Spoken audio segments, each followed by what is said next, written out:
Okay, Dr. Abner, so we're going to go ahead and begin with the lower extremity portion of the exam. I'm just going to begin by inspecting your knees. So during this portion, I'm just going to go ahead and I'm going to look at the anterior knee. I'm going to check for any symmetry, any swelling, any masses, very similar to the upper extremity portion of the video. I'm also going to go ahead and check the posterior portion of your knee, which looks to be good. We're also going to go ahead and assess for any varus or valgus deformities, which is just knees either coming together or going out respectively. And that looks to be great. Can you go ahead and please take a seat? Okay, great. And so now we're going to go ahead and we're going to begin the palpation portion of the video. I'm just going to go ahead and I'm going to palpate the quadricep tendon in the supratellar region. And then I'm going to go ahead and I'm going to palpate the patella here as well.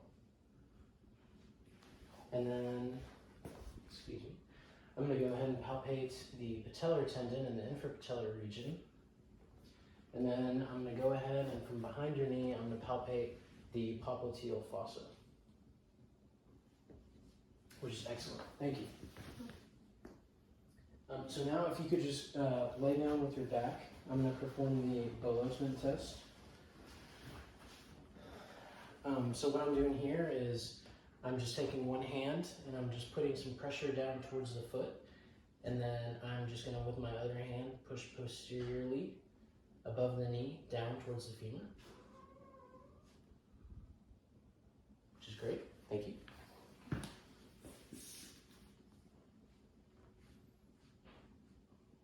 Okay, so now for the active range of motion portion of the exam, I'm just going to go ahead and I'm going to use your right knee. If you can just pull it up like this into flexion. And then if you could go ahead and extend it out for extension. Thank you.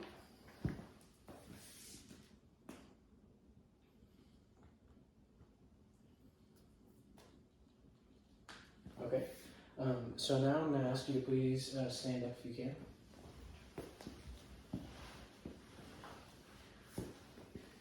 So now we're going to go ahead and we're going to move on to the ankle and foot portion of the exam. So from this standing position, I'm just once again checking for any swelling, any abnormalities, or any masses. I'm just going to check your arches. I'm going to go ahead and just examine the calcaneal ligament, which looks good. I'm just going to take a look at your big toe, which looks good as well. Now if you could go back to lying down.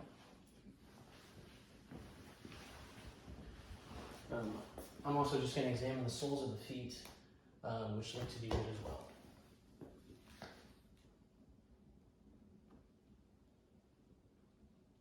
Okay, so now I'm going to go ahead and I'm going to begin the ankle and foot palpation. I'm just going to go ahead and I'm going to palpate the anterior ankle joint right here. And then I'm going to palpate the lateral and the medial malleolus. And then I'm also going to palpate the base of the first toe. And then I'm going to palpate the base of the fifth toe.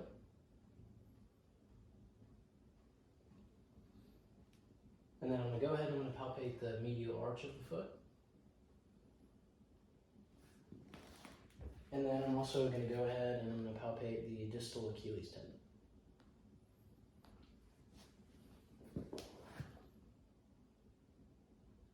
Okay, so now in the sitting position, if you may.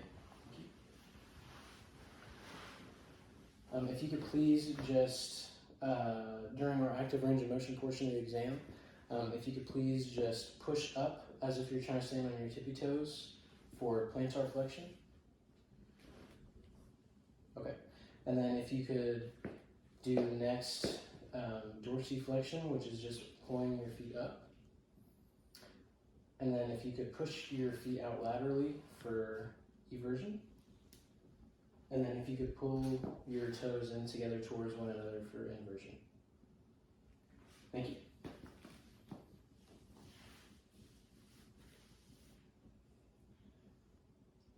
Okay, so now we're going to go ahead and now we're done with the lower extremity. We're going to move on to the cervical spine portion of the exam. So here, I'm just going to check from essentially behind the patient. I'm just going to assess once again for any abnormalities, any asymmetry, any notable masses, which looks to be good. And then from the anterior portion, I'm going to examine the head alignment. I'm going to ensure that everything looks to be midline and symmetrical, which it does.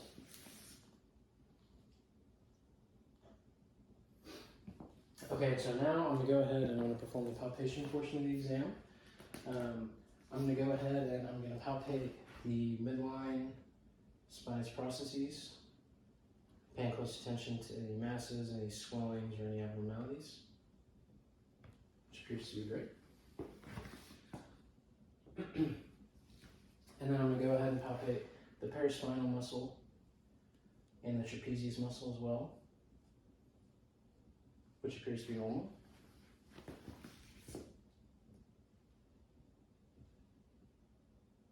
And now we're going to move on to the active range of motion portion of the exam.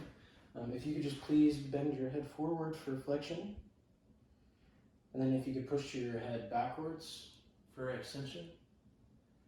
And then I'm just going to have you go ahead and laterally rotate your head, just keep facing forward and then just look to the right. And then I'm going to go ahead and have you do that on the left as well. And then if you could just go ahead and touch your ear to your shoulder for lateral rotation, or reflection, excuse me. Perfect, thank you. Okay, and so now we're going to go on to the lumbar spine. If you please stand up. So now we're just once again going to be checking for any swelling, any masses, any signs of infection, which looks to be good. And so here I'm just assessing for the general symmetry of the shoulders, of the pelvis. I'm also checking to look at the spine. I'm going to assess if it is at the midline, and I'm also going to check for any curvature abnormalities like scoliosis or lordosis or kyphosis. And now if you could, we're going to do a quick scoliosis test. Would you mind stepping back just a little bit? Thank you. And then can you please go ahead and bend forward and touch your toes? Okay, thank you. That was just a test to just examine for any kind of abnormal curvature. And so now, could you go ahead and take a seat? Thank you. So I'm going to go ahead and I'm going to begin the palpation portion of the exam. Here I'm just going to go ahead and I'm going to palpate the midline, spinous processes, and I'm also going to palpate the paraspinal muscle on either side. And I'm also going to go ahead and palpate the sacroiliac joint, which all appears to be normal. And then please, if while standing up, we're just going to go ahead and do the active range of motion. And so here, I'm just going to have you begin with flexion and extension. If you want to hold my arm, or if you got it, just with your left leg, just please flex at the hip. Okay. And then if you can, just take your leg back for extension. Okay. Thank you. And so now we're just going to go ahead and just do lateral flexion, which is you kind of going towards the back, and then just to the side. Okay. Excuse me, I believe flexion at the hip would just be you bending forward like that. And then extension would just be leaning back. And then rotation would just be you tilting to this. Okay. Thank you. Okay, and I believe that concludes the exam. Thank you. Okay, Dr. Abraham, I believe that concludes the encounter. Do you have any extra questions? No, thank you. Okay, thank you so much for your time.